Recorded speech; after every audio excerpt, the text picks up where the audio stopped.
was a time, and it wasn't that long ago, that the NDP had a role in the Canadian government. It seems now the only role they have is keeping the Liberals in power. They could put them out of power, but they don't do that. Let's take a look at when it started breaking down. Jagmeet loses his mind right here, says he's going to be the next Prime Minister. There's no chance, bud. When I'm Prime Minister, I will keep my promises.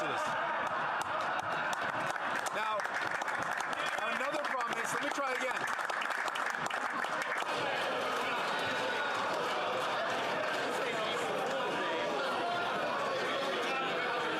Order.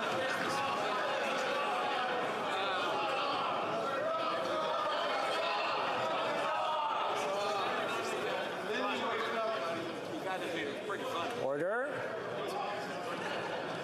Credit where credit is due, Jagmeet tries again to say that he's going to be the next Prime Minister, or when he's going to be the next Prime Minister, but he gets laughed out again. Just calm down, everybody take a deep breath. The honourable member for Burnaby South, from the top, please. Absolutely. For the folks over here, when I'm Prime Minister, I will keep my promises. Absolutely. Now, let me try again. There's another promise that this Prime Minister made that would certainly help the crisis in our healthcare system. He promised a guaranteed... I'm sorry. Peter Julian and Jenny Kwan are clapping in the background there like something good is going on, but it's not. This is the downfall of the NDP. Their current leader has no balls, and he doesn't care about Canadians. He cares about his pension, I think. He gives it a third go. Let's take a peek. It's embarrassing. Now we know that there's some people in this chamber that like the number 3, so when I'm Prime Minister, I will keep my promise. Here, here. But let me try again. There's another promise the Prime Minister made that would certainly help in this healthcare crisis. He promised a guaranteed wage of at least $25 an hour for long-term care workers. Now, this would help free up spaces in the hospital so seniors could go into a long-term care home and get the proper respect and treatment that they need. Yes. Now, did the Prime Minister mean what he said, or was he hoping that a fight with the provinces would mean that he didn't have to deliver on this promise either? Here, here. Full Prime Minister. Maybe Jagmeet Singh lost his mind. Maybe he only cares about his pension, not Canadians anymore. The NDP party used to represent the hard-working Canadian unionized people, but there's not a lot of those left, because this Liberal government's been plucking away. It's tough times. Let's see how some of the other NDP MPs are reacting to the Liberal coalition government. I don't think they're very satisfied. When you see these clips, I think that you'll agree. They seem pissed off to have to follow the lead of the Liberal government, because where is that heading? The honourable member from Vancouver East. Canadians from coast to coast need affordable homes today. People are living in tent encampments, being evicted from their homes, or trapped paying sky-high rent. And the Liberals continue to delay and disappoint. In their fall economic statement, by delaying funding until 2025 means affordable homes won't be built for at least another 7 years. This is absurd and completely out of touch. Will this Prime Minister commit to roll out the money now so that shovels can get into the ground and build the homes that Canadians desperately need? The Honourable Minister for Health. My question to Jenny Kwan after seeing that ramble, which makes valid points, is how can you be a part of a coalition government with the Liberals when you're an NDP MP representing your constituents? Bay. Well, this Prime Minister has given billions for EV battery plants, but he has no plan for supplying Canadian critical minerals to make these EV battery operations a Canadian success. There are metal deposits right now in Sudbury, Thompson, Timmins that are ready to go into operation, but they need a federal partner. Without a tax credit strategy, the auto industry is going to be getting its metal from China, Indonesia, or Congo, places with much lower environmental, human rights, and wage standards. Why is this Prime Minister continuing to botch a made-in-Canada solution so that we can be a true clean energy leader? In glass houses, we don't throw stones, Charlie Angus. But come on, why don't you do something about it, Charlie Angus, then? Have an accurate picture of the infrastructure gap facing First Nations, and the numbers are truly vile. $350 billion. This is First Nations like Shamattawa facing a housing crisis. It's the long-term boil water advisory in Pucketawagan and 27 other First Nations. It's crumbling schools like the one in Tatasquiat Cree Nation. It's the forced isolation of communities like Wasagamak and Pungasi who desperately need an airport. It's unacceptable, but what's this government's solution? Cuts to Indigenous services. Why are the Liberals punishing First Nations for Liberal failures? Nikki Ashton seems to be smart as a tack, but why in the hell is she following the lead of this Jagmeet Singh into like this coalition government with the Liberals, destroying our country, breaking it down person by person? Malahat Langford.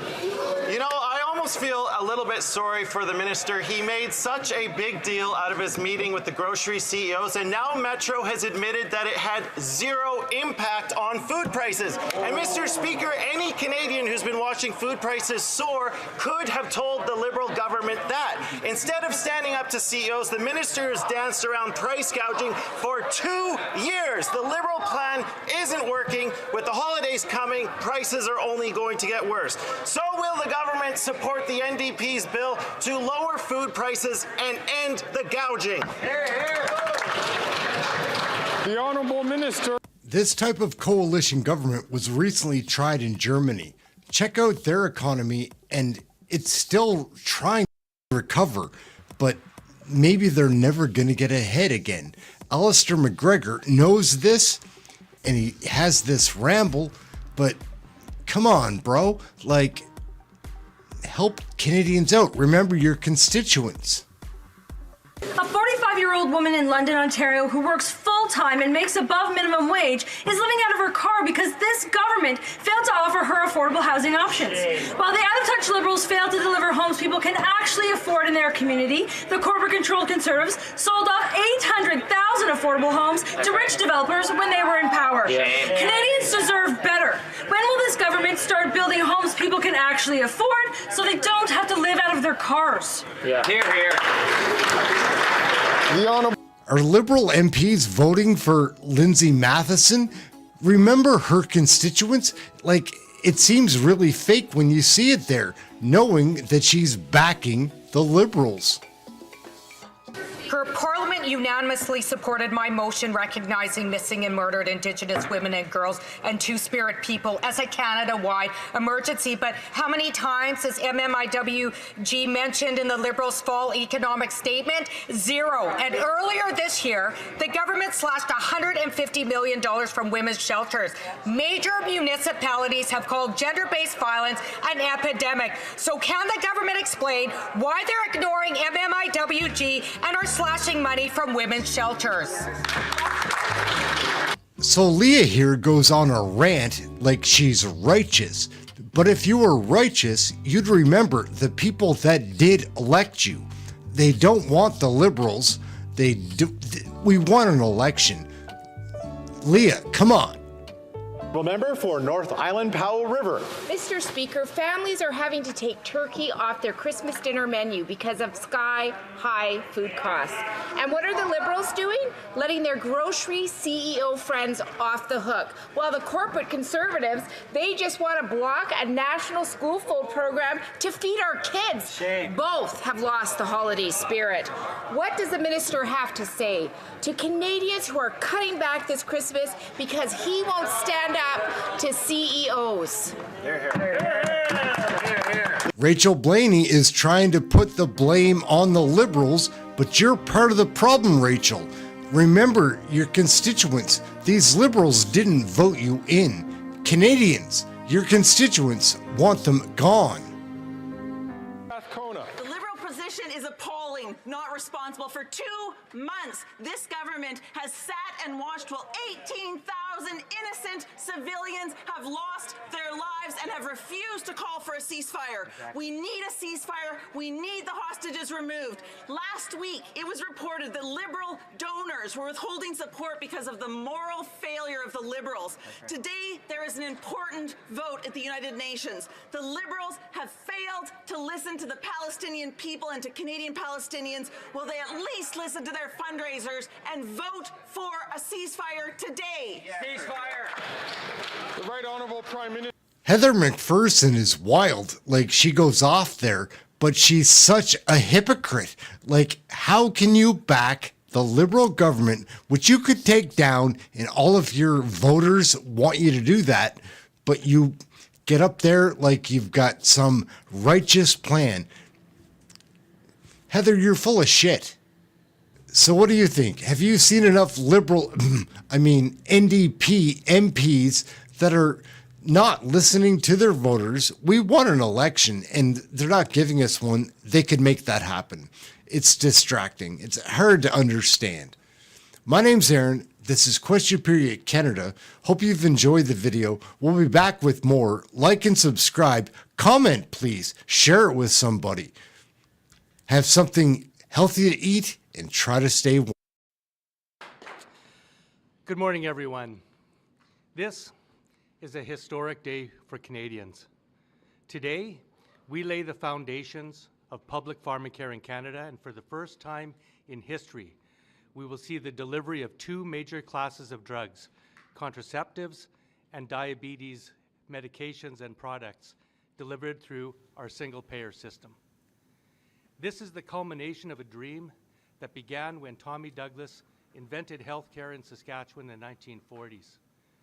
It's the result of decades of hard work by New Democrats and progressive Canadians and allied organizations for years, who believe that every Canadian should get access to the prescription medication they need to stay healthy with their health card, not their credit card. Now, the Liberals fought us every step of the way. They resisted, they delayed, they opposed, but New Democrats persisted. And the result is this historic day today. Now, what does this mean for Canadians? It means that a mother who's dropping her 9-year-old diabetic daughter off at school no longer has to worry about her daughter checking her blood sugar levels every hour, because she'll have the continuous glucose monitor that she needs. It means that millions of Canadians will have real agency over their reproductive health. It means that this coverage will give people peace of mind. It will give them real health options. It will allow them to keep more of their hard-earned dollars in their pocket, and once fully implemented, public pharmacare will save our system billions of dollars every year. I'm so honored to be here today with our leader, JAGMEET Singh, and my NDP caucus, who were so instrumental in making this day happen. Just 25 NDP MPs did what decades of Liberal broken promises couldn't. We laid the foundation for the beginning of public pharmacare in Canada. I'd like to turn this over now to our leader, JAGMEET Singh.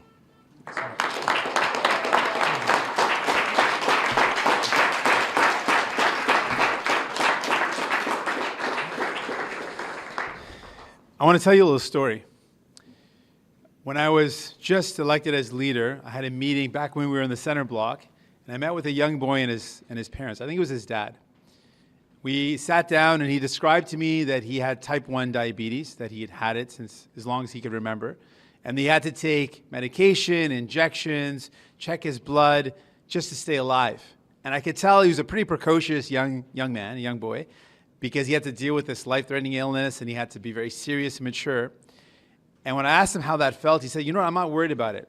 I can deal with it. I'm not worried about any of that. But I am worried about how much this costs my parents. And I thought, a 10-year-old kid is worried not about this illness, he's worried about being too much of a burden on his parents. And I remember telling that boy, I said, you know what, we're going to fight for you to make sure you don't have to worry about that? Well, today we can tell that young boy, he's probably a couple years older now, tell him that he does not have to worry about it because everyone in our country will get free diabetes medication.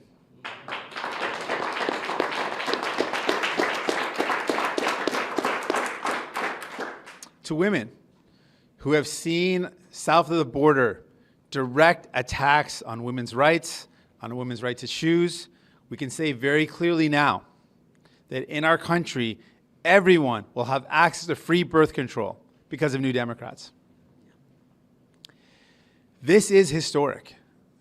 This is the dream of our party since the conception of our party. And we have fought tirelessly. And I also want to acknowledge, as Don did, everyone that was involved in this, the healthcare activists, labor activists, New Democrats, progressives, who have fought for decades because they believe fundamentally that our healthcare system should include medication coverage. We have taken that first big step of a national universal pharmacare today. And I also want to be very clear, this is not by coincidence that after 30 years of broken promises, that the Liberals promised us 30 years ago, that it's happening by coincidence now. It is happening not by coincidence, it's happening because New Democrats fought and we forced the government to do this. But I also want to take a moment to reflect on the response of Pierre Poilievre. What did Pierre Poilievre say as soon as this news came out? He said that those people are not worth it. He said to that child and that parent that Don just described, they're not worth it. He said to people, millions of Canadians that are wondering, can I afford my diabetes medication? He said to every one of them, you're not worth it. He said to women who do not have access to this very important right. Many people live in communities where access to an abortion or the right to choose is not really there. He said to them that getting birth control covered, emergency contraceptive covered, you're not worth it. That's what he said. That's who the Conservatives are. They don't think people are worth it. And I want people to know that. That is their response. The knee-jerk response of the Conservative Party and Pierre Poilievre is to say people are not worth it. Well, we say people are worth it. Every Canadian is worth it.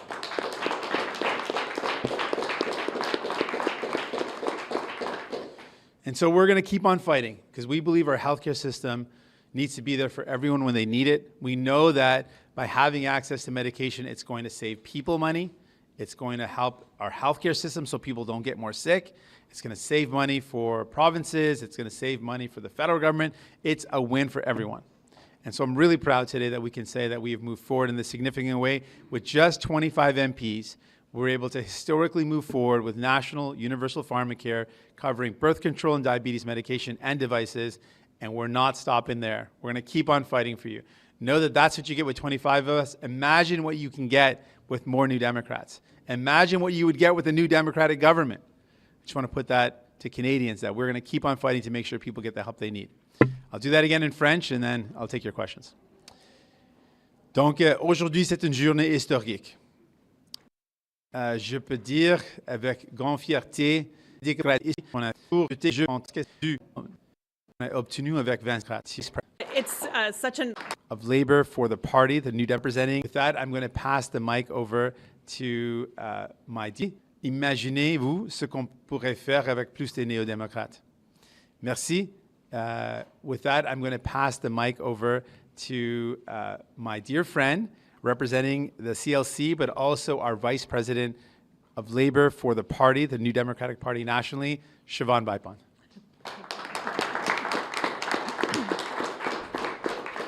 It's such an honor to be here because today is a good day. Because today is when we lay the foundation for a universal single-payer pharmacare program for Canadians. And that is a good thing. This has been a tough time for our folks. We are in an affordability crisis that is pushing people to make decisions that they should never have to make. A choice between whether they're going to put food on the table, whether they're going to pay their heat bill this month, maybe they're cutting back. They're borrowing money so that they can afford their medications, and that needs to stop. And this is putting us in the right place to make that happen. We are very happy to be standing here at this time.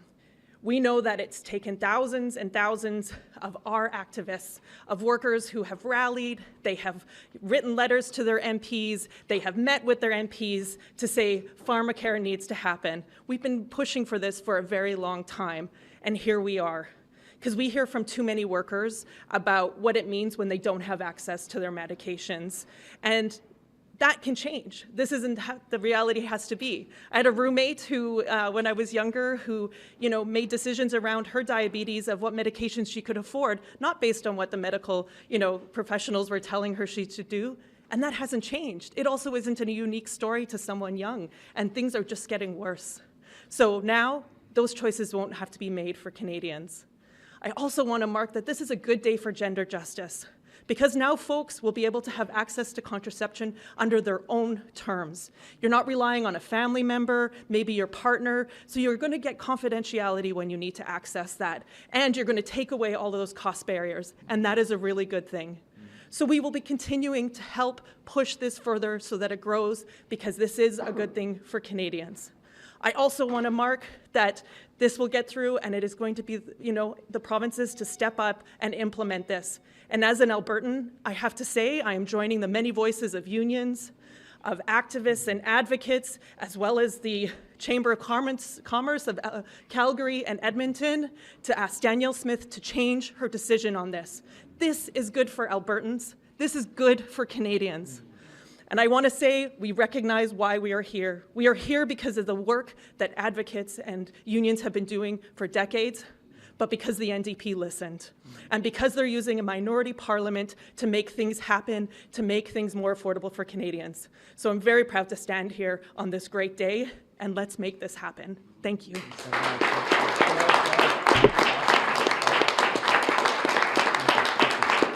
Thank you. Thank you. Yeah. Can you please explain, can you elaborate why you think Quebec should be allowed to opt out of the program, but Alberta cannot? So we have a Sherbrooke Declaration where we made it clear our position around Quebec and the unique nature of Quebec. Quebec also has a hybrid program, so it's a little bit different. But our position is people in Quebec should not be getting any less coverage than people anywhere else across the country. We want to see free birth control for everyone in our country, and we're going to ask Quebec to sit down and negotiate. I think it's really, it's sad and it's disappointing that Premier Legault said no without even looking at the deal, without even looking at the plan. I just want to finish that. I want to say that it's wrong of the Premier to say no to women who want access to birth control, no to kids and families that are struggling with diabetes that don't have full coverage in Quebec. So ultimately, this is going to be a negotiation with provinces, and we want to see a negotiation where everyone gets the highest quality of care and everyone gets the same care, and I don't want Quebec to get less care. So why is Alberta being treated differently? Sorry, that doesn't explain why Alberta is, from your view, can't opt out, but Quebec can. You're saying Quebec shouldn't opt out, but you're okay with them opting out. Well, I mean, can you please explain that? Yeah, we have a Sherbrooke Declaration in which I invite you to take a look at. We've got a list of ideas and values concerning Quebec specifically, which you can feel free to take a look at. But our principle is this. We know this is going to take negotiations and take working with provinces. When I think about people in our country who don't have access to diabetes medication and how much that hurts them, how many people have to spend thousands of dollars out of pocket because they can't afford to they have no coverage for the diabetes medication or devices that they need. For people who need birth control and can't afford it, who line up at women's clinics for hours to get contraception or birth control medication. I want to say to people across this country, it does not have to be this way. We have now a program in place, soon to be in place, that's going to make sure it's free. Why wouldn't we ensure that everyone in our country has access to free birth control and free diabetes medication? Somebody will actually get this medication covered. Is it months? Is it years? And is it all Canadians, or will it only be low-income Canadians that will have it covered? This is for all Canadians. This is for everyone. It's a universal delivery of these two classes of medication, so it's everyone. It's going to be as quickly as provinces can negotiate it. This can happen very rapidly. The money and the investments and the commitments are all going to be there, put in place as soon as possible. So this is something that can happen very, very quickly for provinces that agree. And I would encourage everyone to take advantage of this opportunity. Everyone in this country deserves access to free birth control and free diabetes medication and devices. Let's make it happen. Est-ce qu'on peut avoir en français votre position? Est-ce qu'on peut avoir en français votre position? Est-ce que vous acceptez que le Québec et l'Alberta aient un droit de retrait avec pleine compensation? Quelles sont vos positions sur les deux provinces en français, s'il vous plaît? Ma position, c'est pour les gens qui habitent en Alberta et les gens qui habitent au Québec. Les deux doivent avoir... Very similar to how things happen with our healthcare system. Initially, many said no. They said no off the top. And then they started seeing people getting free healthcare in their provinces. And people said, well, if they're going to get free healthcare in that province, why don't we have free healthcare here? Similarly, that's going to happen. We're going to start seeing people get access to free birth control, people getting free access to diabetes medication and devices, and folks saying, well, we should be able to have that here as well. So there are provinces that are going to line up and jump on board with this because it's good. We know that BC already has a free contraceptive or free birth control program. They're going to be one of the first, I'm sure, to get money for this, and that money is going to go back towards improving the healthcare system. We're going to see other provinces come on board as well. We know that Manitoba also campaigned on free contraceptives or free birth control. So there's going to be provinces, absolutely, they're going to be stepping up, and we're going to see this delivered very soon. Y a-t-il des conditions au retrait du Québec? Y a-t-il des conditions au retrait du Québec? Dans notre avis, on croit profondément qu'on doit avoir des conditions. Un, on doit suivre les principes de la loi canadienne sur la santé. Ça, c'est clair.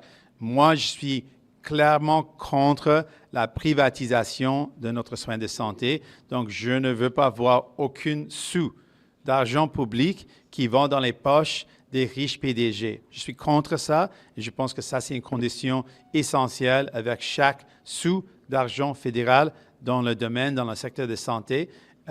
Et je vois l'impact de la privatisation. Ça a des impacts négatifs sur la santé des gens. Ça coûte trop cher et ça coûte pour les gens. This legislation only outlines the framework for a program. Are you open to the possibility that we could have a change in government and a Pharmacare program is not enshrined in law in this country? I think this is an important question for people to reflect on. There will be choices moving forward. And there is a choice right now. We've used our power to bring in a national Pharmacare framework that's going to include 2 medication classes. It's going to cover birth control and diabetes medication and devices. And then we're going to have an election. And then people have a choice. You've got Liberals who we had to force to make them do this. So if you want to see more Pharmacare, you're going to need more New Democrats. It's not going to be Liberals that deliver more of this. And if you want to keep Pharmacare, then there's another choice, the Conservatives, who will take this away from people. Absolutely. They'll take away birth control from women. They'll take away diabetes medication from people who need it. They'll take away the dental care program. Absolutely they will. So this is a choice Canadians will have to make. Once we see millions of seniors, children 18 and under, people living with disabilities who have access to dental care, and now millions of people that will have access to birth control and diabetes medication and devices, people will have to make that choice. Do you want to see that taken away from people, or do you want to see that expanded? New Democrats will expand it, Conservatives will take it away, and Liberals will just drag their feet like they always have. Why you chose diabetes and contraception? Do you see any wiggle room in negotiations with provinces, or is it take this plan or leave it? Well, the plan is pretty straightforward. It's going to cover the medications that I've outlined. So if a province wants that to happen, the money will be there, and we will be able to ensure that everyone in that province gets birth control. If someone wants diabetes medication coverage in their province, the money will be there to make that happen. I would invite provinces to take advantage of that opportunity to cover diabetes medication. I also will put this case to people. I'll put this case to provinces, but to Canadians. I would say, I think the math is very clear, it is much better economically, much more sense to cover someone's insulin cost than the cost of someone who has kidney failure because they don't take insulin and don't treat their diabetes and are on dialysis. I think dialysis for the rest of your life is far more costly for the individual in terms of their time and their health. It's also far more costly to our healthcare system than covering insulin. That's the benefit of this program. It's not only a savings with being able to bulk purchase medication, but it also is a savings because we keep people healthy. New question right there. Diabetes single payer once during this news conference. Is this legislation single payer or not? Yes. It's single payer. It specifically indicates single payer. It points to the Canada Health Act numerous times and the Canada Health Act principles. So it is absolutely, we've achieved the single payer universal pharmacare that we wanted in terms of framing. But most importantly, we've actually shown people how we could get it done concretely in their lives with single-payer universal delivery of those two classes of medication. So those two classes of medication aren't just being delivered in any old way. They'll be delivered with a single-payer universal formula, and that's the approach we want to take with all medication. Just one follow-up. Is in the legislation. We will see single payer in the legislation. Absolutely. The language, that was a big victory for us, well, big victory for Canadians, that we were able to ensure that there's multiple points in the legislation that point directly to the language of single payer, universal pharmacare, that point to the Canada Health Act, which again reinforces the public universal single payer, and specific elements are there to achieve that. Last question. There was very damning documents that were released yesterday. Overall, what is your response to what we saw? But also, specifically, can you please address whether you think there should be any more collaborations with infectious disease researchers at the National Microbiology Lab with China? So first off, this was in a matter that we thought was very serious, and to get the sensitive documents that have now exposed how deep this goes, New Democrats played a very pivotal role, and will continue to search for the answers, how this happened, and how to ensure this doesn't happen in the future. What is really disturbing is that there were concerns about information and sensitive Canadian information and national security interests being undermined by a particular scientist working in that lab. That came out to be very true, and that is very disturbing. We want to know why that happened, how we can prevent that in the future, and any collaboration with any other country should undergo very strict and rigorous procedures to ensure that we're not seeing any undermining of our national security. Thank you very much. Merci. Merci. Thank you.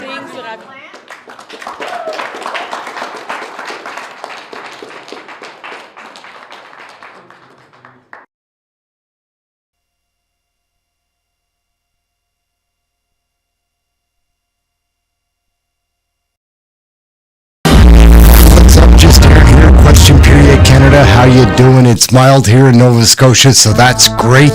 This guy, Jagmeet Singh, so is he for Canadians or against Canadians? Is he a liberal? Is he an NDP? It's really confusing with this coalition government. Wouldn't you agree? It's very strange, just the idea that the NDP party and the Liberals have been in cahoots for all these years.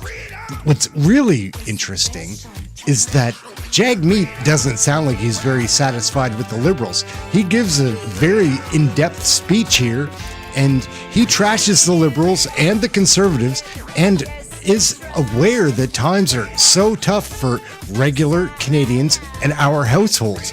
It's a mess. It's so confusing about Jagmeet. Let's check him out. Before we get going, I want to ask a question. This is Question Period Canada. Do you think Jagmeet is only after his pension? Sometimes I think that. Thanks so much. So we spent yesterday night, we were knocking on doors in Edmonton with our local candidate for Edmonton Senator, Tricia Esterbrooks. And we heard from the people, and their stories were very clear. People were worried about the cost of everything being more expensive. They're saying that the rent's up, the mortgage is up, everything's more expensive, groceries are more expensive. And they were feeling that worry, that what's going to happen next, that uncertainty for the future. They weren't hopeful for a new year. They were worried. And they're worried for their kids. They're worried about putting food on the table. And they felt a lot of worry and fear. And at a time when people are feeling this here in Edmonton, we know this is what people are feeling across the country. At the same time, Justin Trudeau is having a meeting with his cabinet in Montreal, and he's talking about growing the middle class. Well, he's had almost 9 years in power, and instead of growing the middle class, things have gotten worse and worse. It's more expensive to buy groceries, more expensive to rent or to mortgage. Life has gotten harder. Salaries haven't kept up. He is out of touch. And that's why our strategic session is going to focus on how we can continue to make this parliament work for people. How do we deliver for people like we deliver dental care? How do we deliver housing that's affordable? How do we bring down people's rents? How do we focus on making sure people can... All right, I don't mean to interrupt, but Jagmeet, if you think the Liberals are out of touch, which they are, You should give me a call because I've got somebody else. It's you that is out of touch. You think that you're doing the right thing by Canadians. Canadians want these Liberals gone. You'd be the hero if you made that happen, but you don't do it. You're out of touch. Just saying. Continue. They don't know what people are going through, and they've had so many years to make things better and haven't. New Democrats are focused on making life more affordable, how we can fight for you and your families, not for the ultra-rich like the Liberals and Conservatives. How do we fight for everyday families, for young people, for seniors to make their lives better? That's our focus, and that's what we focus on. That's what we'll be focusing on during our time here in Edmonton. All right, Jag, we're listening. Where did it all start? From the beginning, we said and we maintain that the reason we were in that crisis was a direct failure of Justin Trudeau's leadership and also other levels of government that failed to act, to take the challenge presented seriously. Their inaction resulted in a serious crisis where we reluctantly supported the invocation of the emergencies measures. We said that was something that we reluctantly supported. Back it up. Is that what you're saying? We made a mistake? Like, the Liberals won't admit it. It sounds like he's admitting a mistake. And then we also were very open to the Rouleau Commission and the work and the accountability measures to assess whether it was the right decision and what needs to be done differently in the future. The ruling has been passed down. I understand there will be an appeal of that ruling, and we will follow closely to see the outcome of that appeal. Back on the fence, I see. Like, come on. You can't do that. Are you just in it for your pension, thinking about the future? Our focus in terms of what we want to do moving forward is really how do we make Parliament work for people? We've seen a lot of frustration, a lot of worry and anxiety, and we want to find ways to make that better. And what we know that people are worried about, cost of groceries, cost of rent, cost of housing, cost of mortgage. That cost of living question is the biggest question on people's mind. How do I just get by? So he obviously knows what the real issues are, but he's always bragging about this dental care thing. Do you know how much money you have to spend before you get your money back? People can't do that they're trying to help. Just saying, that program doesn't work. For those folks, we want to make sure that we're using the power we have to make life better. How do we bring down the cost of rent, bring down the cost of groceries? That's our focus. We've delivered on things like dental care. We want to expand that. We're going to continue to deliver on making sure people can get their teeth looked after and lower the cost for families. We also want to make sure that we move forward on the other initiatives that we talked about, making sure people can afford medication with Pharmacare. But cost of living is our focus, and we want to use our power to make sure life is more affordable. And that's our focus, making government work for people. When I'm Prime Minister, I will keep my promises. Now, another promise, let me try again. We want to use our power to make sure life is more affordable, and that's our focus, making government work for people.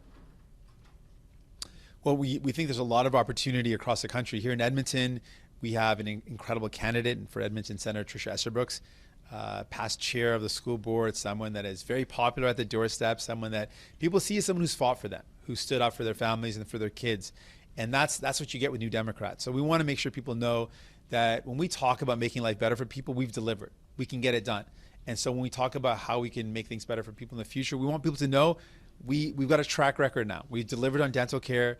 We were able to get legislation like the child care legislation. We got that done.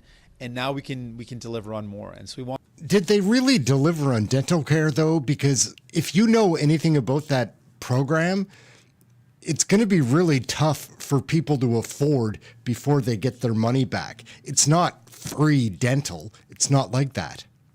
They want to cut health care. They want to cut, and it's going to hurt families. It's not going to help people in this time. And we want to put to Canadians that New Democrats are the ones on your side. We're not beholden to the corporations like the corporate-controlled Conservatives. We're not out of touch like the Liberals and Justin Trudeau. We're fighting for families. We're fighting for you, and we have done so. And we're going to continue to do so here in Edmonton and across the country. That other video we took a quick peek at, he tried it again to say that when he was next Prime Minister. Sorry, Burnaby South, from the top, please. Absolutely. For the folks over here, when I'm Prime Minister, I will keep my promises. Absolutely.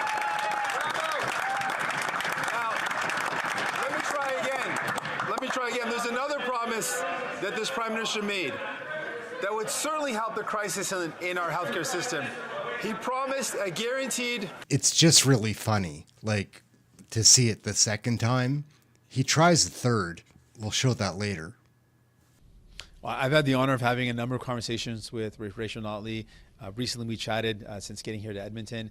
And Rachel is someone who has shown people what you get with a new Democrat. When she was premier, she showed incredible focus on people. Making sure government worked for people was her focus, and she did that. She fought for people, ran a good government, made life better for people, and as an opposition leader continues to fight for people, fighting back against the Conservatives' idea of cutting pensions, against her cuts to health care. You heard it straight from JAGMEET here. I'm just kidding, but he's talking about pensions.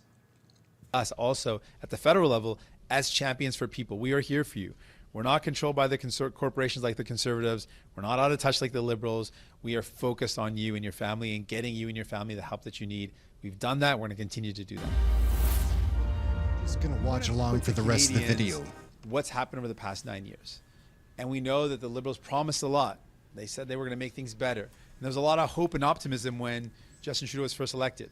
And now people are left really disappointed. They feel really let down. They feel like they have not gotten better off. In fact, things have gotten worse off. Canadians are worse off. But by you sometimes. And so we want to put to Canadians that you can't trust the Liberals to continue down the same path where they've let you down. You can't support them. They're not going to make life better. They're not going to address the challenges that people are going through. High cost of rent. Do something about that. High cost of groceries. High cost of living. And then with the Conservatives, I know who Pierre Poilievre is. I've known him and seen him very up close. He is someone who believes in cutting the things that people need. He wants to cut. He voted to cut school lunch programs. He voted to cut dental care, even though he himself has had taxpayer-funded dental care for most of his adult life. He voted against your grandparents, your parents, against seniors getting dental care. Look into that plan, guys. And I want Canadians to know that. It doesn't I work. want Canadians to know who we are. Where did we spend our time? We spent our time fighting for you, fighting to bring in dental care, fighting to make sure people got a GST rebate that was double what it was before, fighting to make sure people's lives are better. That's what we do. We believe we're better off when we take care of each other. The Conservatives want to leave you on your own.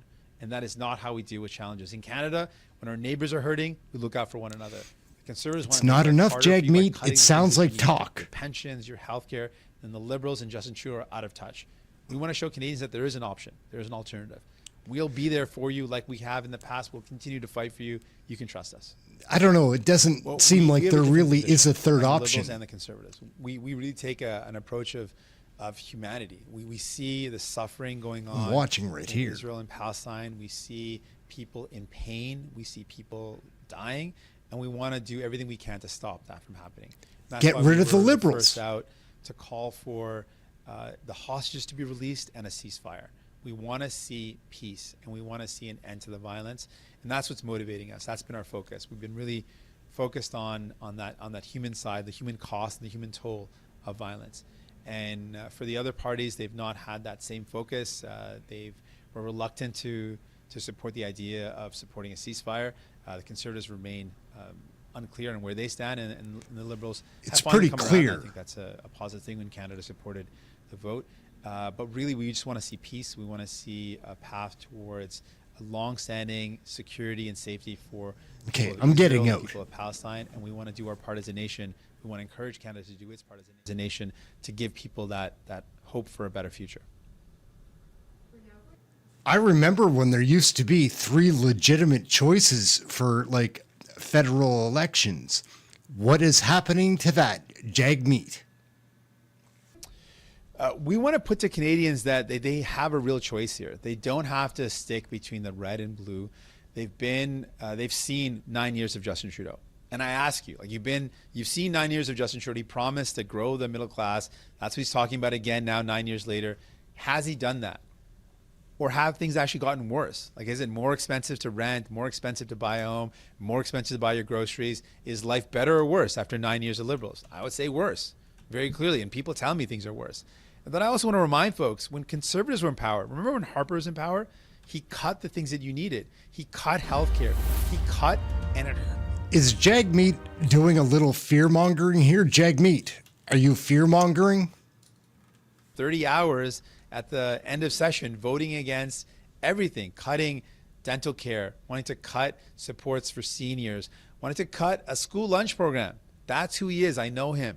He is going to cut the things that you need, and that is not what Canadians need at this time, right? At a time when things are tough, you want to see even more cuts. I don't know. You want to see support for people. We want to make sure we're doing the prudent thing, the responsible thing, supporting people in this time, making sure we work together to build that better Canada. That's what New Democrats are about. And so I want to put to Canadians, don't Is that worry what they're about? This question of vote splitting. You've got Liberals who have been in power for 9 years, and they've let you down. You could have stopped that years ago. New Democrats are here for you. We've delivered already. We've showed that we can get things done. We got dental care done. It doesn't come off as honest. As honest. Like it seems dishonest. And we can do so much more. And we want Canadians to know we're going to be there for you. We're going to keep on fighting. When we come out of this session, we're going to focus again on making sure you have a home you can afford, that rent is more affordable, and that groceries are more affordable. And we're going to take on the corporate-controlled Conservatives and the Liberals, and take on the corporations that are driving up the cost of your groceries. We're going to call it an election. We're the only party JAGMEET, you can do it. And make sure that people know that we're on their side. You can make it I would say happen. the vast majority of issues, we are very much in line. Our values are the same. We believe in making sure people are Now looking he's after talking about how he health watches care the that liberals' we wanna make back. sure that homes are affordable. Because We he wanna does make sure watch the grocery liberal prices backs. are affordable. Like, you Democrats don't punch down like you see the Conservatives punching down on the weak and the marginalized. They'll take shots at people that are weaker than them. We go after the powerful. Is We that? go after It's a lot of corporate controls. We politics go after going on. corporate, grocery I'm going to stores. jump out I'm the again. one that took on It's Galen too Weston, much. that is making more money than he's ever made, while Canadians are paying the most they've ever paid for grocery prices. You're never going to see Pierre Poilievre take him on. You're never going to see Justin Trudeau take him on. We're the ones that fight the powerful for the people, and I want to put that to Canadians. That's what New Democrats have done in Alberta. That's what New Democrats have done federally. We share so much in common, and we're focused on the things that matter to you and your family. I appreciate the question. When it comes to housing, one of the ways that we distinguish ourselves from the Liberals and Conservatives is they are only pushing one solution. They talk about private development, and they think that's going to solve the problem. And we know that one solution alone is not going to solve the problem. We need to look at all the solutions. Every solution has to be on the table. That's what distinguishes us from the Liberals and the Conservatives. They think just do the same thing that's been happening for the... We almost forgot to include the third try at saying when he was going to be the next prime minister. This might have been the downfall of the NDP party. They lost a lot of respect this day. Now we know that there's some people in this chamber that like the number 3. So when I'm prime minister, I will keep my promise. Here, here. But let me try again. There's another promise the prime minister made that would certainly help in this healthcare crisis. He promised a guaranteed wage of at least $25 an hour for long-term care workers. Now, this would help free up spaces in the hospital so seniors could go into a long-term care home and get the proper respect and treatment that they need. Yes. Now, did the prime minister mean what he said, or was he hoping that a fight with the provinces would... It's a great day for workers, a bad day for big bosses that want to exploit those workers. We're really proud that we were able to push forward with this legislation. This is a historic thing that happened today in the House. We had a government bill that we forced the Liberals to introduce. It was passed now in second reading. And I want to be very clear about something. The Liberals would have never done this but for New Democrats forcing them to bring it in. The Liberals have voted against anti-scab legislation in the past numerous times. The Conservatives have voted against this in the past numerous times. New Democrats were persistent. We kept on fighting, and we forced this forward. And now this is about giving workers the power to demand better wages. At a time when CEOs are making record bonuses, corporations are making record profits, workers are struggling to make ends meet. This is a bill that will give workers power to negotiate fair wages, will tip the balance, tip the scales in favor of workers. We're proud to have been working alongside numerous labor activists, the CLC, unions, and workers to get to this point. Generations of New Democrats have fought for this, and now we have a bill that's passing second reading, so we're really proud. Donc, aujourd'hui, c'est une journée historique pour le mouvement syndical. C'est une journée historique pour les travailleurs. Debates, Conservatives stand up and proudly declare that they themselves were scabs. New Democrats understand that the only way to fight against the raising costs and corporate greed is through collective bargaining and is through unions. And the use of replacement workers, scab workers, in times of negotiations literally takes food off the tables of Canadian workers. That's why today is important, but we are going to start the work today to make sure that when this gets to committee, that we're not going to see liberal loopholes or conservative poison pills on this legislation, that New Democrats are going to continue to fight and win for workers. Thank you. Love it. Obviously, the Conservatives voted in favor of it. Why do you think there is this departure from this Harper-era policies where there was, union-busting laws that were implemented? Why are we seeing this policy shift from the Conservatives? Oh, it's no departure. This is the same party that is anti-union, anti-worker. We've got ample evidence. First of all, what I would call today is a flip-flop. Pierre Poilievre has voted 8 times against this type of law and against anti-scab legislation. He's flip-flopping now. But let's look at his track record. He continues to be opposed to pensions, voting against pensions, voting against health care, voting to cut EI. He is opposed to workers. When workers tell us that they need universal pharmacare, he is opposed to pharmacare. Workers that are struggling that need access to dental care, he is opposed to that. He is in favor of cuts that will hurt workers. There is no departure. This is the same Conservative Party that is opposed to workers, that brought in laws to make it harder for unions to fight for good wages for their workers. So this is just a flip-flop, nothing more. Are you worried that Tories are after, union votes, people that typically support the NDP? No, what I'm concerned about is that now that we've passed this bill, that the Conservatives are going to try to find ways to weaken the legislation. They're going to try to find ways to make this in favor of the big bosses, not the workers. That's what I'm concerned about. I'm concerned about the vision of the Conservatives to cut the help that people need, cut the services that people need, cut investments in healthcare. We are up against a serious challenge of cost of living, and we know the major drive of cost of living going up is because of corporate greed. Well, the Conservatives aren't going to fight corporate greed. Those are their buddies. They're campaign directors, a lobbyist for Loblaws. They're not going to go against their friends. They are in favor of supporting corporate greed. They're in favor of hurting workers. And today was nothing more than a flip-flop. Mr. Singh, I know you've been a bit concerned about the implementation period for this bill. Yes. Is that still something you're going to push at committee to, maybe lower? And if so, what are you looking for in terms of timelines? We're looking for accelerated implementation as soon as possible. We've passed this bill now. We're going to go to committee. There's 2 specific things we want to improve in committee. We want to extend this to the public service, so the public service is included, and we want to see rapid implementation, accelerated implementation. The Liberals talked about 18 months. That's just not acceptable. We're not okay with that. We want to see this done as quickly as possible. As Alexandre mentioned, there are a number of workers that would benefit from this law right now. There are workers in Quebec that are on strike that are being replaced by scabs, and we need to see this law put in place. This would have helped in the Rogers negotiation, and I think the thought of this coming in probably helped get to a better place where the workers were able to get a good deal because they knew that this law was around the horizon. We're hoping this is going to deter other employers from bringing in scab workers. This is something we want to see implemented as quickly as possible. And what's the appetite for the Liberals, on the Liberal side, for those changes? Like, have you had conversations with them? Yeah, we've had conversations. We made it clear that we need this done quickly, and they understand that that's what our demand is, and we're going to fight hard to make sure it happens. And what about the public service component? Is there any appetite there? We've raised this issue, and we're going to fight hard in committee to make it happen.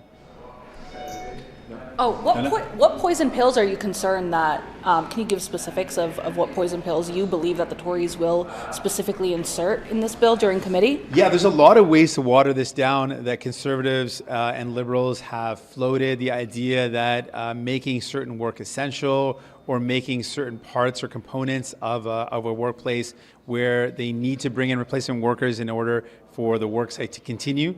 Those have to be very narrow and very limited to strictly safety issues of a serious kind.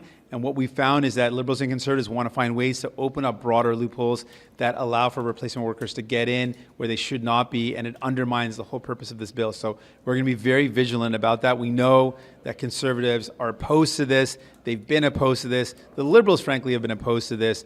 We brought this bill in as New Democrats a number of times, and both parties have voted against it. So we are going to be vigilant that this bill passes, but passes in a strong way so it actually protects workers.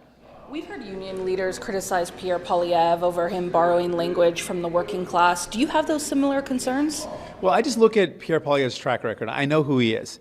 He voted against a federal minimum wage twice Who does that benefit? It certainly doesn't benefit the workers. This is a clear example. Setting a minimum wage for workers at the federal level only benefits big bosses, and it hurts workers. That's who he is. He has brought in laws that made it harder for unions to be able to negotiate good deals. He has attacked workers' rights. That's who he is. And so I want workers to know that. And I think it's my job to make sure people know the choice they have in the upcoming election, that they've got New Democrats, as Matthew said, the only Labour Party in Canada, proudly a Labour Party, founded by workers, continue to fight for workers. And you've got Liberals who've let you down or out of touch, and Conservatives who have directly attacked workers multiple times, again and again. When it comes to back-to-work legislation, the Liberals and Conservatives leap into action to legislate workers back to work instead of allowing for good negotiations to happen. That's who they are. So workers should know that and know the choice that they have in the next election. Thanks so much. Merci. Okay, well, so we're back here. And now we've got to find something else to go, something that's more like this week. Jagmeet's still shooting off his mouth. Like, we have evidence of that. Like, here. This is him this week with, like, Gord Johns, who maybe just had a hot dog. Like, because he seems pretty satisfied.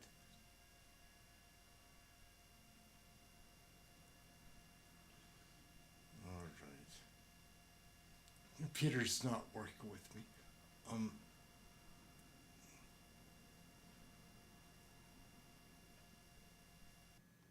Program. They haven't done that. The families are still waiting for this help. We need the federal government to fill the gap. So today we join together in calling on the Liberal government to finally put in place long overdue programs to make sure that it's easier on families that are struggling to meet the rising costs of inflation. And it's my pleasure to introduce Marita Prado, the Executive Director of Lush Valley, to speak about the incredible work of her organization and what they're doing for people here in our communities. Thank you, Marita. Thank you so much, Gord. It's an honor and a real opportunity. At Lush Valley, we envision a region where healthy local food is at the heart of community well-being. And we do that in three important ways. One, we partner with about 25 local farms to make sure that we're supporting our local food economy. We also provide programs that provide access for people that are dealing with food insecurity through 30 community organization partners so that they have access and ongoing access to healthy local food. And the third thing we do is that we work with community to make sure that community members have the skills and knowledge around food systems through programs like Young Cooks, our community kitchens, and about 13 school gardens. So I want to talk about our partnership with School District 71. Right now, we're supporting 300 school district families through our Good Food Box program, which is a program that provides local produce and eggs to our families. We also provide and support salad bar programs and hot meal programs. And specifically, I want to speak to our partnership with Indigenous education. Through Indigenous education, we're providing about 1,000 meals a week through a program called our Healthy Student Meal and Snack Program.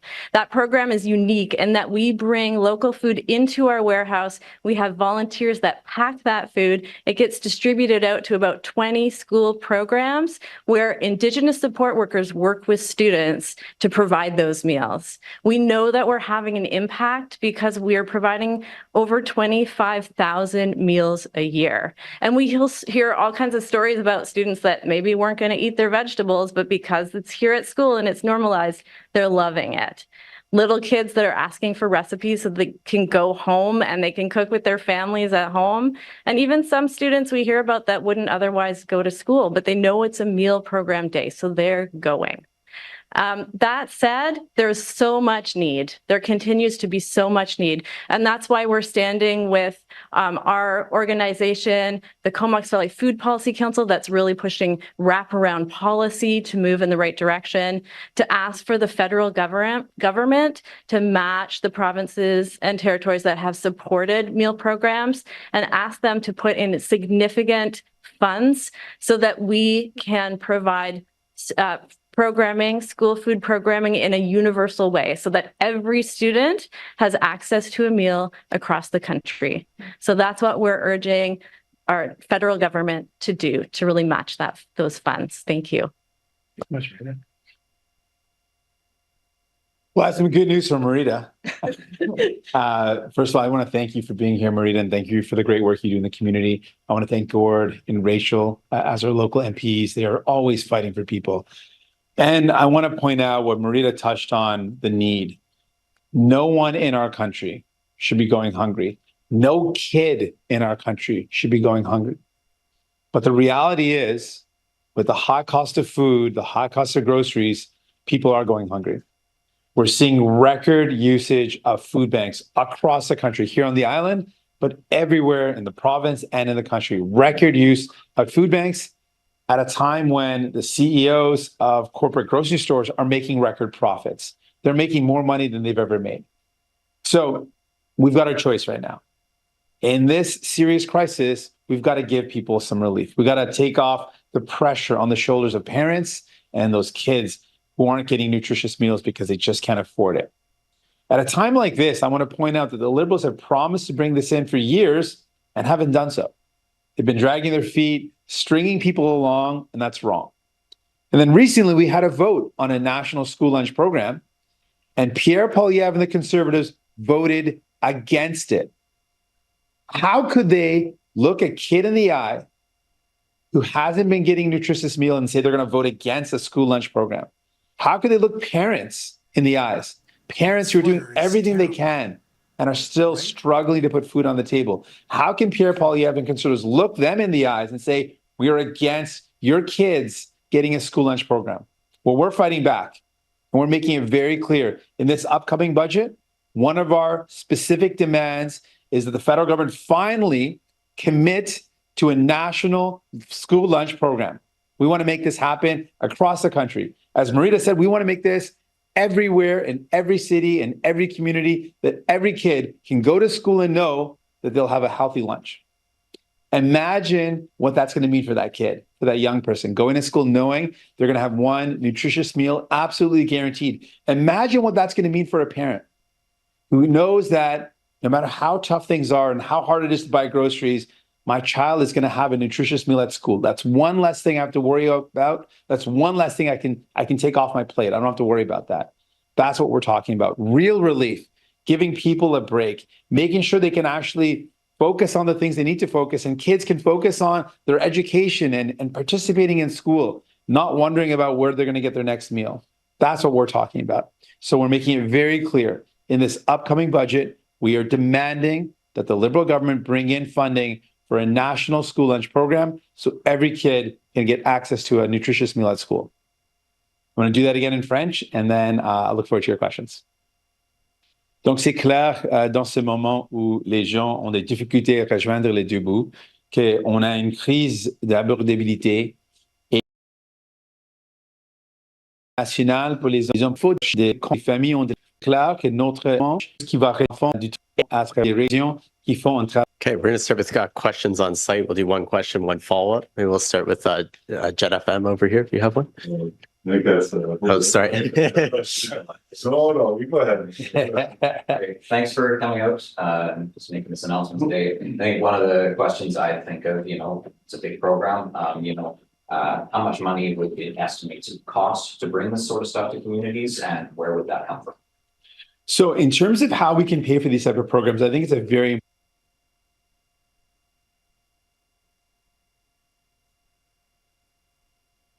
public dollars that we are entrusted with. And we've seen a lot of waste from the Liberal government and Conservative governments before that. We should end that waste. They're spending hundreds of millions of dollars on consultants for work that could be done by the public service. We saw the scandal with ArriveCan. That's tens of millions of dollars going towards an app that no one uses and doesn't even work. There are lots of ways for us to ensure that we can invest in people. We've been calling for a wealth tax at a time when we're seeing large corporations making record profits. And I want to highlight that. It's not just good profits. It's not just high profits. The significant majority of large corporations in our country are making record profits, more money than they've ever made, not just in grocery stores, but across the country. So we're saying let's put in place a wealth tax to make sure that they're contributing what they owe, their fair share. There's ways to improve the CRA so that we can recover the money that we are owed. CRA said that just in terms of large corporations that aren't contributing what they actually are owed, not new taxes, just exactly what they're owed, we're not recovering that revenue, and that's billions of dollars of lost revenue. All these are ways for us to pay for this program. But let's be clear, at a time when there's record use of food banks, when kids are going hungry, it is an imperative. We must make sure we are doing everything we can to keep kids fed, to help parents and families that are struggling with the cost of food. This is a concrete way to do that. We are the only nation in the world, only G7 nation in the world that doesn't have a national school program, a national school lunch program. So, I mean, we've got to get up with the times. We've got to make sure we're delivering this. This is so important. And so I fully commit that this is one of the things we're going to be pushing for in the upcoming budget. Do you have a follow-up? If I can ask for Marita Prado. Yeah. Just a really quick question for you. Obviously, Comox Valley is a growing community, seeing more and more kids. I don't know what sort of stress you guys are necessarily under, but if you want to maybe go into how much stress you're under right now, and also if it keeps going without help, how are you guys feeling about the future here?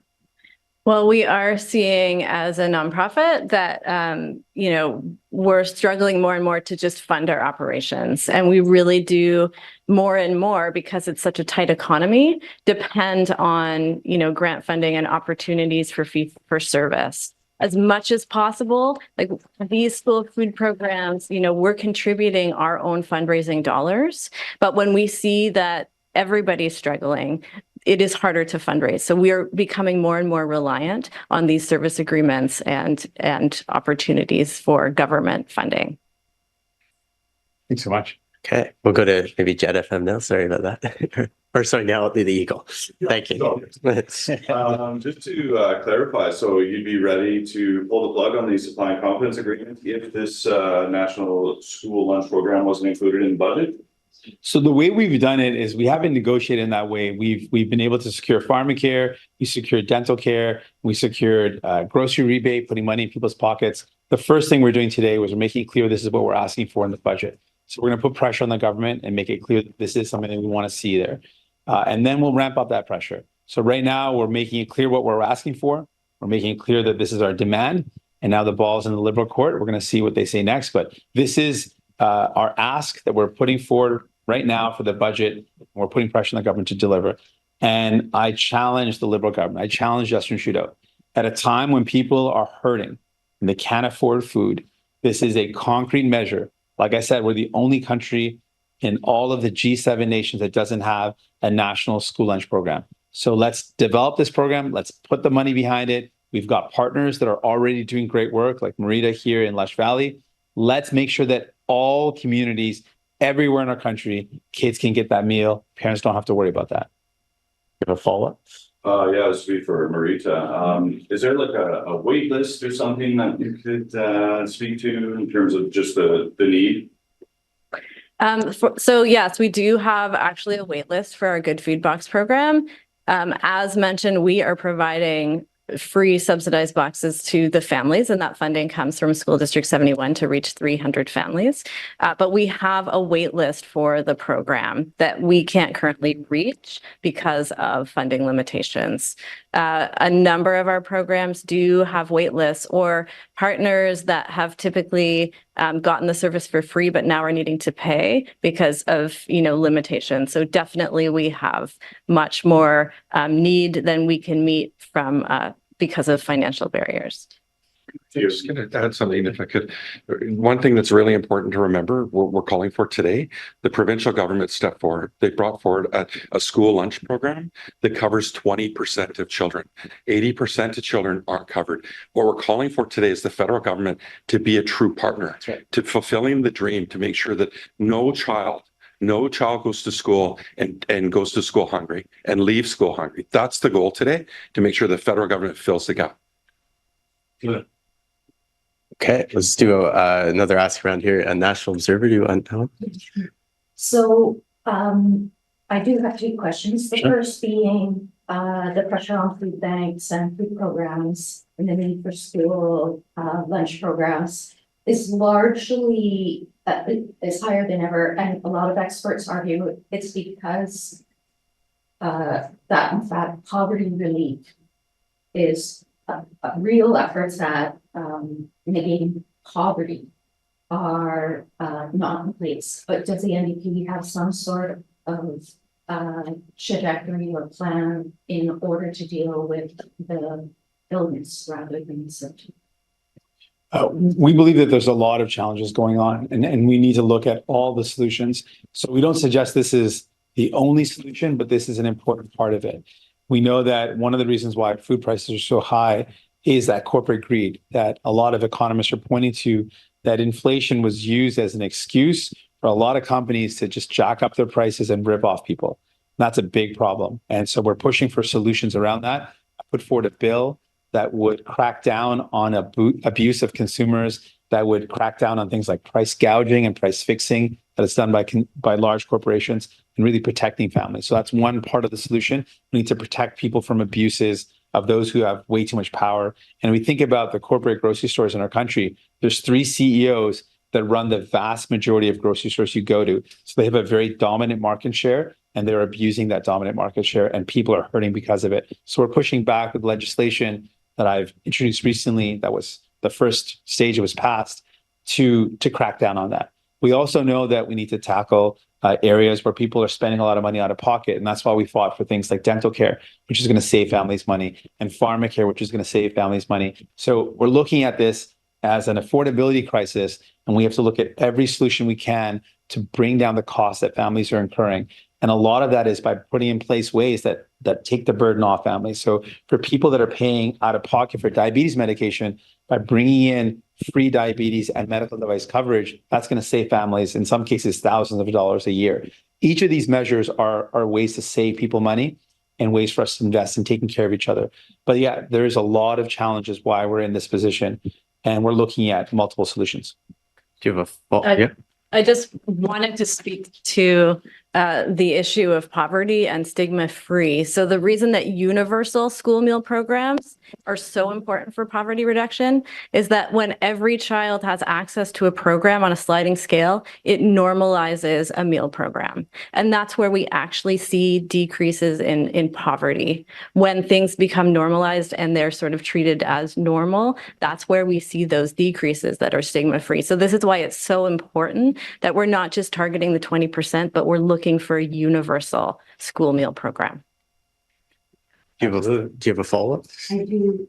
I cover a lot of rural issues. MP Blaney and Johns, of course, have a number of rural communities where food prices are extraordinarily high. It kind of speaks to what you were talking about, making it universal. All kids, we're hoping all kids go to school, so that's one way to reach. But are there any other measures that you're pushing for or planning in order to deal with that real food insecurity across Canada in rural and remote communities? So this is one program that we're hoping will expand. We want to make sure that it's national, so it covers every kid, every school, everywhere in our country. That includes rural communities and remote communities. So this is something that's going to certainly help out in those communities that are hard hit. We also have been pushing for changes to different programs that work in some of the more northern communities. There's a food program, a subsidy given by the federal government. And we've learned recently that a third of the money that was supposed to go towards making food more affordable in the north, and these are some of the most remote communities, a third of the money was being held by the corporations as profit. And so we've said this is wrong. That should not happen. All the money for a subsidy program is called Nutrition North. That Nutrition North program, all of it should go towards making sure people can access nutritional and affordable food. And so that's another critique that we've raised. And so we're constantly looking for ways to make sure food is more affordable, taking on the corporate greed in grocery stores, protecting consumers, a national school lunch program, as well as looking at ways to improve the existing subsidies that are there so that all the money goes towards making sure people have a benefit, not the CEOs of corporations. So these are some of the measures that we're pushing for. Okay. Black Press, you have a question? All good. I'll answer. Okay. Thank you. We're going to go to Alana, then in Ottawa on the Zoom line. Sure. Okay. Our first question comes from the Canadian Press. Go ahead, please, Mickey. Thanks for taking my question. I guess why have a national program and not leave it up to provinces to fund their own food programs? Well, this is really a partnership. So BC, for example, has started. They've taken that really bold step to cover students, but with their investments, it doesn't cover all students. So really what we want to do is set aside funding to support initiatives to cover every kid in every province and every territory. We are the only, I mentioned this before, and it's important to note, we are the only G7 nation that doesn't have national funding for a school lunch program. So other countries have figured it out. It makes sense. We've also heard from economists, this is a non-inflationary way to contribute towards lessening the burden on families. I want to make sure that every kid in our country goes to school and is guaranteed a nutritious meal. That would make a big difference in the lives of parents. I think about the pressure on the shoulders of parents that are trying to put food on the table and on top of that have to figure out a way to feed their kids when they go to school.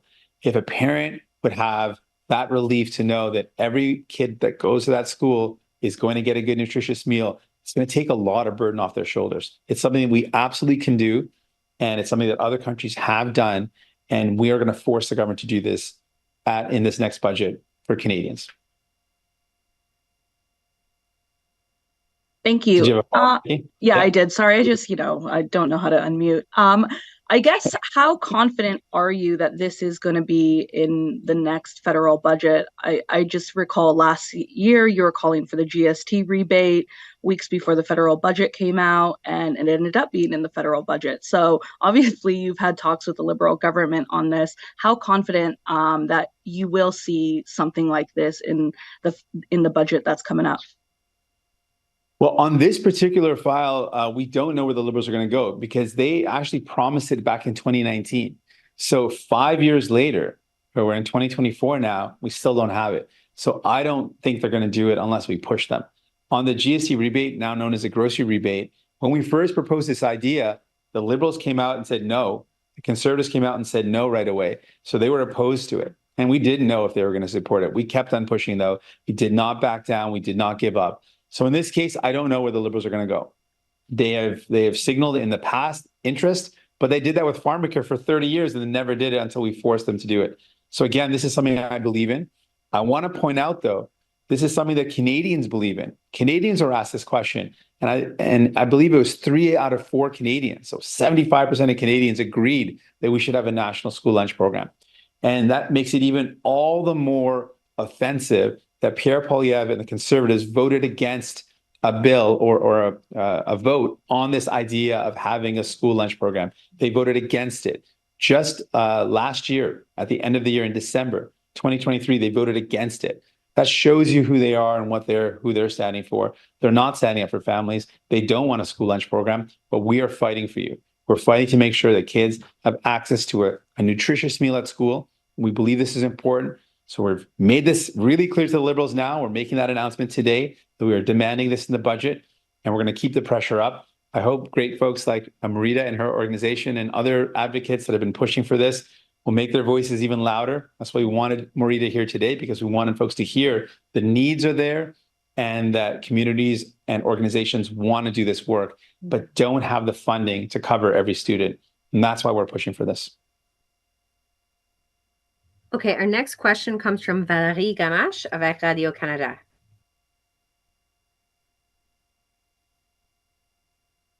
Je pense que peut-être vous êtes sur Soudain. Voilà, vous m'entendez? Oui, merci. Oui, aux réfugiés palestiniens. Et ce terme, 7 septembre. Effectivement, c'était un dossier et on a mais donner une décision du gouvernement et une stratégie responsable pour restaurer. Parler de du tout. Ils allaient des sœurs de tes endroits d'aujourd'hui. Baxter at Global News. Yeah, good afternoon, Mr. Singh. So, yeah, of course, a national school lunch program, not explicitly spelled out in the supply and confidence agreement, but there's a provision there to work together on other priorities. Would this, if this program isn't included in the upcoming budget, do you think it would have any impact on confidence votes? Thanks for the question. And you're right, it's not specifically spelled out in what we negotiated for. But we were able to, we made it really clear that what we negotiated was a floor, not a ceiling. And there's been many examples where we fought for and been able to secure more for people. Even with Pharmacare, what we negotiated was a legal framework. What we got was free birth control for every Canadian that needs it, free diabetes and medical devices for everyone in our country in a universal single payer program. So we made that happen. And we were able to get a grocery rebate in place. That was also not something we negotiated, but we fought for and we made happen. So we will continue to push for this. We believe it's very important. And we're going to start at this phase with putting it out there that this is what we want. And now we're going to ramp up the pressure. We hope to see other advocates add their voices to say, yes, this is the time to make it happen. We're already hearing from someone like Marita, who's added her voice, calling on the federal government to do this. So we're going to ramp up the pressure. And we hope that the Liberal government understands that for parents, for kids, this is the right thing to do. And that they don't take the position of the Conservatives who voted against a national school lunch program, who voted against kids getting free lunches, who voted against parents having the confidence to know that their kids would be okay if they go to school. I want the government to understand that this is our demand. We're pushing for it. We want to see it happen. Great, thank you. And just to shift gears here as well, Dominic LeBlanc was out this morning saying they're going to be launching consultations on bringing forward amendments to modernize and change the Emergencies Act. What's the NDP position on this? Does the Emergencies Act legislation need to be modified through amendment? Oh, absolutely. We from the beginning said that we need to be very open to any recommendations and improve the legislation based on the recommendations we receive. We supported the procedure that called for a public inquiry, and we supported the findings of the public inquiry. And what we're disappointed in is the fact that Liberals haven't released a timeline or clear steps they're going to take to put in place those recommendations. We should be listening to the work of the Rule Commission. That's the whole point of having the commission. For too long, we've seen the Liberals get a report and a recommendation and then shelve it, allow it to collect dust, and never put in place those recommendations. That's wrong. We need to actually follow through on what's been recommended. We know that even implementing the Emergencies Act itself was a recognition of the failure of all levels of government to respond to what was going on across our country and in Ottawa, and that a recognition of that failure meant that resorting to the Emergency Act was a last-ditch effort. Should never got to that point. And now we're hearing that the recommendations, there's no clear timeline to make those changes. We think that's the wrong approach. We would implement the changes with a clear timeline and do it as quickly as possible. Our next question comes from Olivier Ferrand-Boissé avec TVA. Sure. Oui, bonjour, Monsieur Singh. Merci de prendre nos Bonjour. questions. J'aimerais vous parler de la lettre que vous avez envoyée à Messieurs Dubé et Marissal avec Et discuter clair ils disent qu'ils parlent, quand je parle avec que ça va réduire et c'est que va être au Québec est une mesure moins de couverture. Pourquoi? Je ne sais pas, peut-être vous devez et il mérite à ça, j'ai politiciens avoir une conversation. We'll conclude our press conference. All right. Thanks again for all the questions. Merci pour les questions. Thanks for everyone who was here. I know lots of local folks were interested in this announcement today, so thanks for showing up. Thanks again to Marita. Thanks to Rachel. And so what we have here is just the ending of what would seem like what is the next move for the NDP. Like, in my opinion, they can only call for an election. Like, if they do anything else other than that, Canadians are never going to forget. They're never, like, it will be the end of your party because you are the party that kept the Liberals in power doing all this destruction to Canada. Like, it's not like it's falling apart piece by piece. Things are falling apart very quickly. Like, how expensive is everything? It just gets out of control, and then, again, our society has been under control since it's been established, I think. But recently, times are extremely tough. And I honestly don't know the answer. All I know is that I don't trust one of these Liberal cabinet ministers, not one of them. They're on there. We can show you that. We watch this stuff all the time. We can show you. Like, they're not trustworthy. And not that the Conservatives so much are trustworthy, but they're more believable. Anyhow, my name's Ehren. Like and subscribe. Question Period Canada. We have a lot of fun here with Canadian politics, all that stuff. Like and subscribe. Share it with somebody. We'll be back tomorrow and just having a good time learning about Canadian politics here. That's it. We're out. Have something warm. Have something healthy and warm, because that feels better when you're eating it. And hopefully you have. I can't imagine like how tough times are here in Canada. That all these tent cities. Like, I'm here in Halifax, right?